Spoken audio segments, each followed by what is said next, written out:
سلام. توی این ویدیو قصد دارم بیوگرافی لئوناردو دیکاپریو رو براتون به اشتراک بذارم. لئوناردو دیکاپریو بازیگر و تهیه کننده مشهور آمریکاییه که حرفه بازیگریش رو از دوران کودکی آغاز کرده. لئوناردو دیکاپریو کار خودش رو با حضور در تبلیغات تلویزیونی آغاز کرد. لئوناردو متولد 11 نوامبر 1974. پدر لئوناردو جورج دیکاپریو نویسنده کتاب‌های کمیک ریشه ایتالیایی آلمانی دارد و مادرش ایرملین ایندربرکن هم از نسل ژرمن. مادر و پدر لئوناردو دیکاپریو زمانی که فقط 1 سال داشت از یکدیگر طلاق گرفتند و لئوناردو همراه مادرش در محله فقیرنشینی با نام ایکو پارک که موسوم به زاغه‌های هالیوود است بزرگ شد. او بازیگری را در 5 سالگی با بازی در مجموعه تلویزیونی رامپر روم شروع کرد، ولی به دلیل رفتارش از پروژه اخراج. پس از آن تصمیم گرفت تحصیلاتش را به طور جدی آغاز کند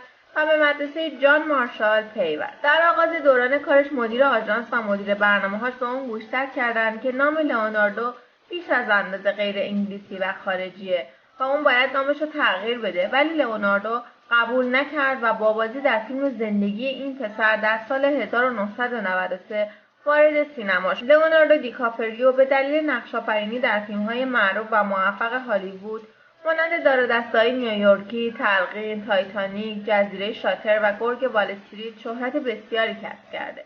تاکنون 6 بار نامزد دریافت جایزه اسکار شده که برای اولین بار در سال 2016 برای فیلم بازگشته موفق به کسب جایزه بهترین بازیگر نقش اول مرد شد. لئوناردو دیکاپریو از سال 2000 تا 2005 با ژیزل بوندشت سوپر مدل برزیلی و از اون پس تا سال 2010 با بار رافائلی مدل اسرائیلی روابط عاشقانه داشت.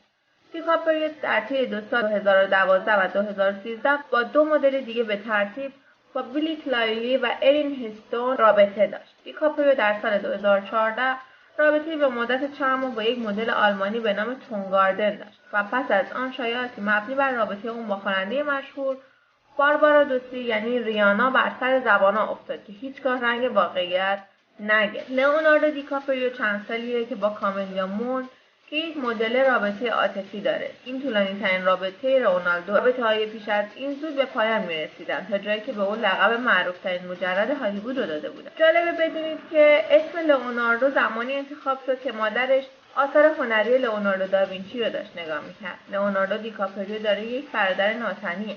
لئوناردو دیکاپریو قادر به صحبت کردن به زبان آلمانیه. در سال 1993 با ایفای نقش یک معلول ذهنی در فیلم چه چیزی گیلبرت گریپ را می‌خورد، کاندیدای اسکار نقش مکمل مرد در 19 سالگی شد. لئوناردو دیکاپریو یکی از فعالان محیط زیسته و به ندرت مصاحبه‌ها شرکت می‌کنه. رابرت دنیرو، جک نیکلسون و مریل استریپ بازیگران مورد علاقه‌شند. دیکاپریو تاکنون نامزد دریافت 161 جایزه و برنده 54 جایزه شده: جایزه اسکار، جایزه گلدن گلوب، جوایز فیلم بفتا و جایزه انجمن بازیگران. چند تا سکانس‌ها و بازی‌های مختلف لئوناردو رو با هم تماشا کنیم و چند تا از بهترین فیلم‌های لئوناردو دیکاپریو رو خدمتتون معرفی می‌کنم. با من همراه باشید. Wake up! You're hiding, huh?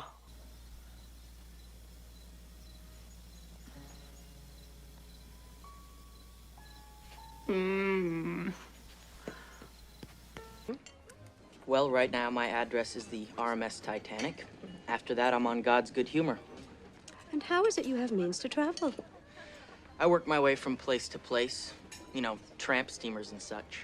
I'll take some of that. Frank, your father is dead. I'm sorry. I didn't want to say anything till we got closer to him. God damn it!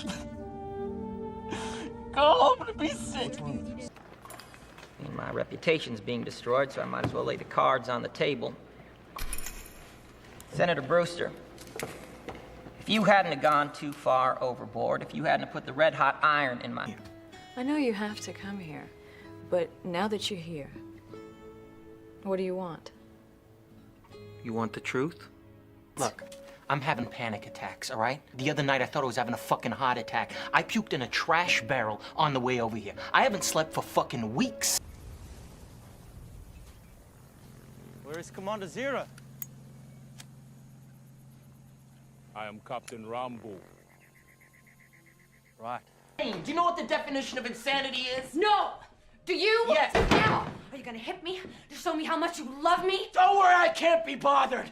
You're not worth the trouble it would take to hit you. You're not worth the powder it would take to blow you up. You are an empty, hollow shell of a woman.